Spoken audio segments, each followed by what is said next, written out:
Valentine day हा संपूर्ण जगात साजरा केला जातो. या दिवशी अनोख्या अंदाजात कपल्स हा दिवस साजरा करतात.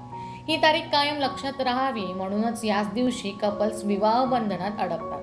पण व्हॅलेंटाईन डे 14 फेब्रुवारी रोजीच का साजरा केला जातो हे माहिती आहे का? रोमचा राजा क्लॉडियसच्या काळात हा दिवस साजरा करण्याची प्रथा सुरू झाल्याचं सांगितलं जातं. त्या काळी रोममध्ये एक पाद्री होते. त्यांचं नाव सेंट व्हॅलेंटाईन होतं. त्यांनी पहिल्यांदा व्हॅलेंटाईन डेची सुरुवात केली. संपूर्ण जग प्रेमात आखंड बुडावं असं सेंट व्हॅलेंटाईन यांना वाटत होतं.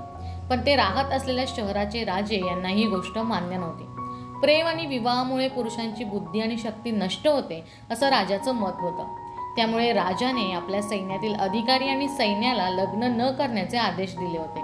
सेंट व्हॅलेंटाईन यांनी राजाच्या या आदेशाला विरोध केला होता. त्यांनी अनेक अधिकारी आणि सैन्यातील जवानांचे लग्न लावले होते. राजाला जेव्हा ही माहिती मिळाली तेव्हा तो क्रोधित झाला. त्याने 14 फेब्रुवारीच्या दिवशी सेंट व्हॅलेंटाईन यांना फाशीवर चढवले.